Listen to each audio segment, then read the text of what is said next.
우리는 늘 더 나은 인생을 꿈꾸지만 정작 인생이란 무엇인지 묻는 일은 드뭅니다.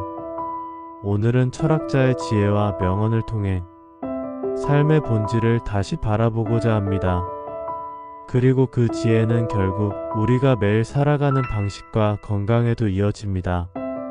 특히 쇼펜하우어는 인생의 고통과 행복에 대해 누구보다 깊이 고민한 철학자였습니다.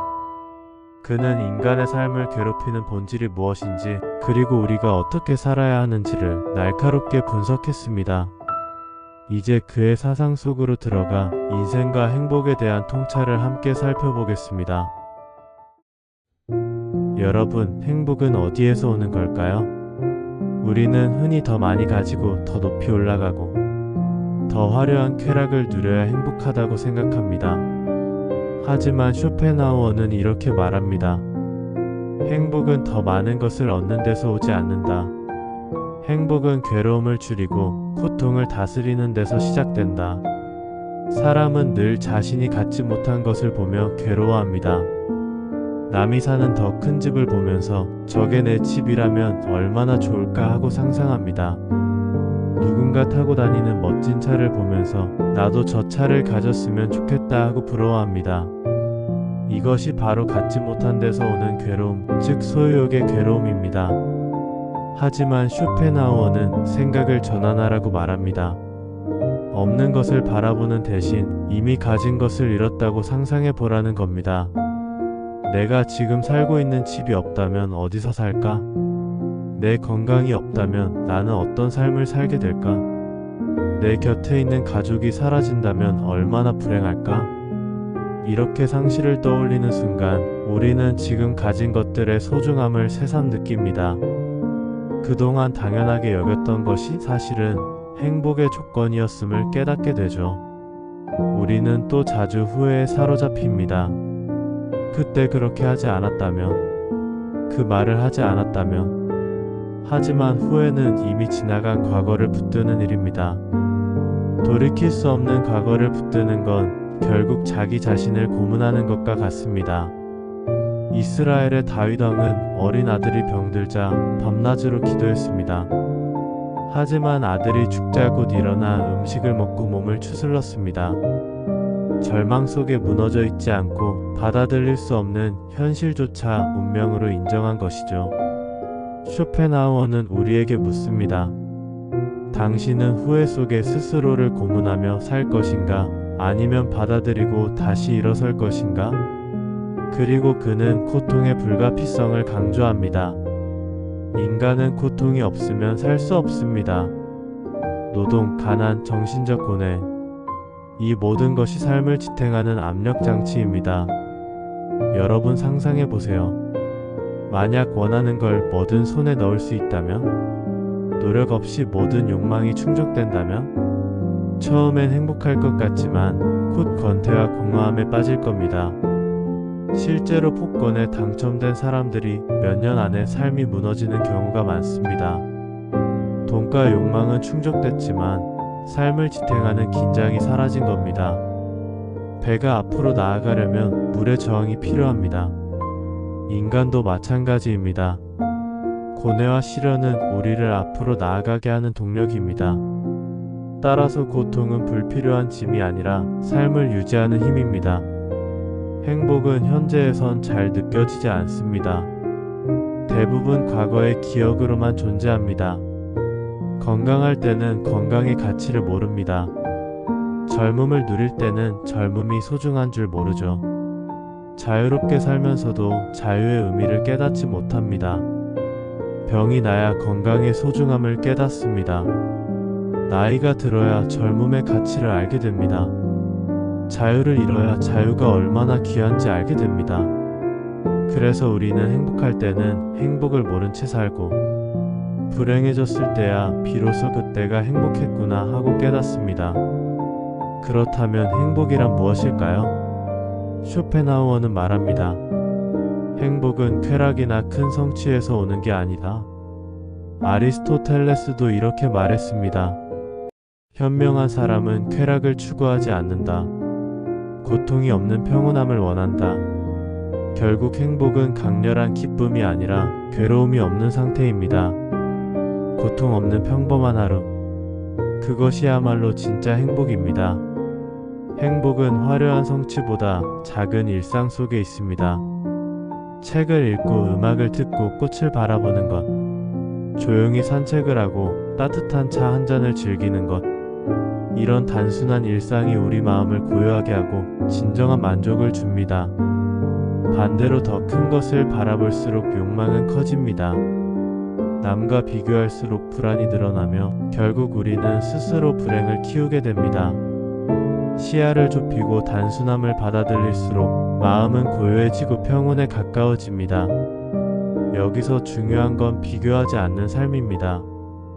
SNS에 올라온 남의 삶을 보며 부러워하기보다는 내가 가진 것에 감사하는 겁니다. 심리학에서도 비슷한 연구가 있습니다. 사람의 행복은 절대적 조건이 아니라 상대적 비교에서 크게 흔들린다고 합니다. 즉, 남보다 나아야 행복하다고 느끼는 것이죠. 하지만 이런 비교의 굴레를 끊는 순간 우리는 진짜 평온을 경험할 수 있습니다. 쇼펜하우어는 또 고독의 가치를 강조했습니다. 고독을 두려워하지 말고 오히려 고독 속에서 자신을 돌아보라고 말합니다. 사람은 혼자 있을 때 비로소 내면의 목소리를 듣게 됩니다. 혼자 있는 시간은 쓸쓸함이 아니라 진정한 자아를 만나는 기회입니다. 오늘날 우리는 언제나 시끄럽고 분주한 세상 속에서 삽니다. 하지만 잠시 멈추고 혼자 있는 시간, 고요히 자신을 돌아보는 시간을 가져보세요. 그것이 삶을 단순하게 하고 행복을 회복하는 길입니다. 결국 쇼펜하우어의 결론은 분명합니다. 행복은 외부에서 오는 게 아닙니다. 부, 명예, 권력으로 채워지지 않습니다. 행복은 욕망을 줄이고 비교를 멈추고 지금 가진 것의 소중함을 깨닫는 데 있습니다. 그 순간 우리는 비로소 평온한 삶에 다가갈 수 있습니다. 행복은 쾌락을 더하는 것이 아니라 고통을 덜어내는 것입니다. 이 단순한 진리를 기억하는 것, 그것이 바로 삶의 지혜입니다.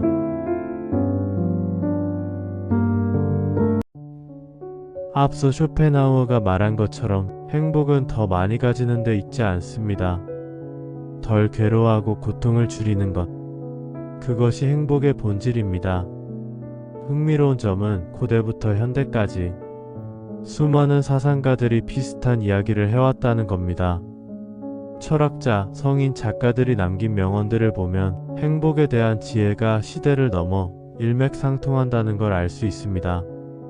함께 몇 가지 명언을 살펴보면서 우리가 일상 속에서 어떻게 적용할 수 있을지 생각해 보겠습니다. 먼저 아리스토텔레스입니다. 현명한 사람은 쾌락을 추구하지 않는다. 고통이 없는 평온함을 추구한다. 행복을 쾌락으로 정의하는 사람은 늘 더 강한 자극과 즐거움을 원합니다. 하지만 쾌락은 반드시 사라지고 사라진 후에는 더 큰 허무와 공허가 남습니다. 그래서 아리스토텔레스는 말합니다. 행복은 강렬한 쾌락이 아니라 마음의 고요와 평온에서 비롯된다고요. 스토아 철학자 에픽테토스는 이렇게 말했습니다. 우리를 괴롭히는 것은 사물이 아니라 그것을 바라보는 우리의 시각이다. 같은 사건이라도 어떤 이는 불행이라 여기고 어떤 이는 배움이라 여깁니다. 관점이 달라지면 고통의 크기도 달라집니다.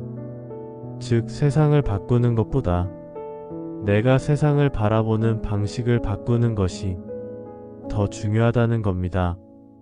로마 황제이자 철학자였던 마르쿠스 아우렐리우스는 이렇게 말했습니다. 외부의 것들에 흔들리지 말고 오직 너 자신 안에서 평온을 찾아라. 그는 전쟁과 혼란, 황제로서의 막대한 책임 속에서도 내적 평온을 유지하려 노력했습니다. 오늘날에도 마찬가지입니다.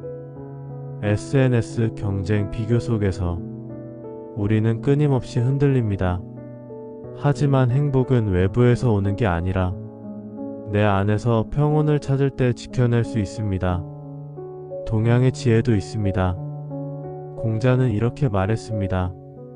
치족자부, 만족할 줄 아는 사람이 부자다. 욕망은 끝이 없지만 만족을 아는 순간 이미 풍요로운 사람이라는 뜻입니다. 새로운 것을 손에 넣어야만 행복하다고 믿는 순간 우리는 끝없는 결핍의 굴레에 빠집니다. 하지만 지금 가진 것만으로도 충분하다고 느낀다면 그 순간 우리는 더 이상 가난하지 않습니다. 독일의 문호 괴테는 또 다른 통찰을 남겼습니다. 조심스럽게 시작하되 일단 시작했다면 대담하게 나아가라.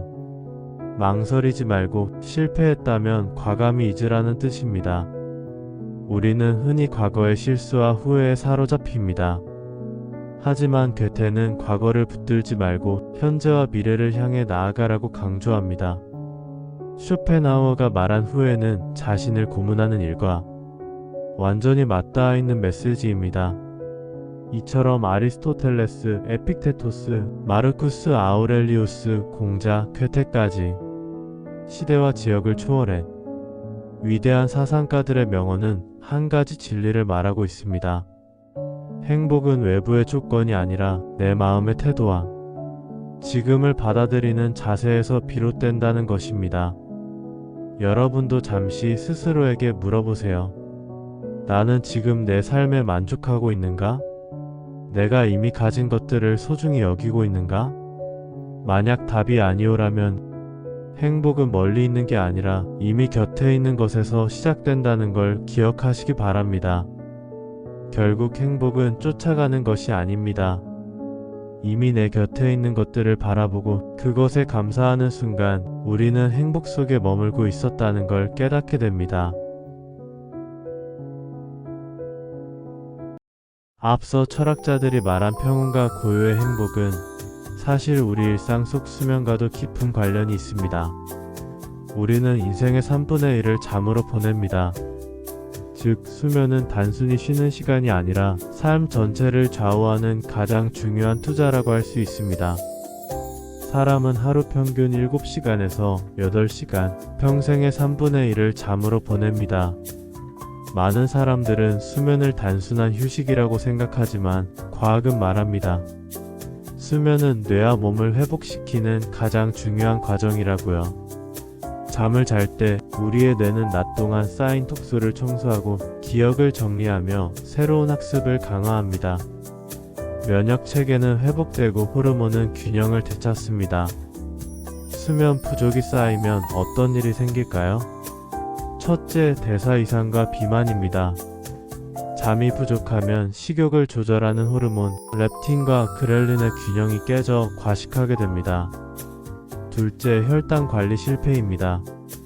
수면 부족은 인슐린 저항성을 높여 당뇨병 위험을 증가시킵니다. 셋째, 뇌 건강 악화입니다. 알츠하이머성 치매와 같은 신경퇴행성 질환의 위험이 커진다는 연구도 있습니다. 그렇다면 숙면을 위해 무엇을 할 수 있을까요? 첫째, 수면 리듬을 일정하게 유지하는 것입니다. 주말에도 기상 시간을 비슷하게 유지하는 것이 중요합니다.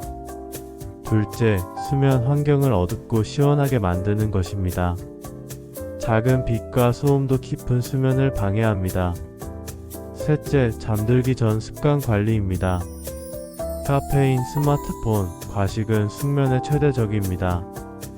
대신 가벼운 스트레칭이나 따뜻한 샤워는 도움이 됩니다. 넷째, 규칙적인 운동입니다. 하루 20분에서 30분의 가벼운 운동은 수면의 질을 높여줍니다. 흥미로운 사실은 잠을 잘 자는 것만으로도 다이어트와 정신 건강이 좋아진다는 점입니다. 잠을 잘 자면 스트레스 호르몬 코르티솔이 낮아져 체지방이 줄어들고 뇌는 더 명확하게 사고하며 집중력과 창의력이 향상됩니다. 즉, 수면은 단순한 휴식이 아니라 삶의 질을 높이는 최고의 건강 투자입니다. 여러분, 인생의 3분의 1을 차지하는 수면을 단순히 잠으로 보지 마세요. 수면은 건강, 행복, 수면까지 연결된 삶의 기반입니다. 오늘도 깊고 편안한 잠을 통해 더 건강한 내일을 준비하시길 바랍니다. 오늘의 이야기가 여러분의 삶의 작은 영감과 지혜가 되었기를 바랍니다. 삶을 바꾸는 한 페이지의 지혜. 오늘보다 더 나은 내일 하루 한 장의 기록. 지금까지 하루 한 페이지였습니다. 다음 시간에도 더 깊은 이야기로 찾아뵙겠습니다.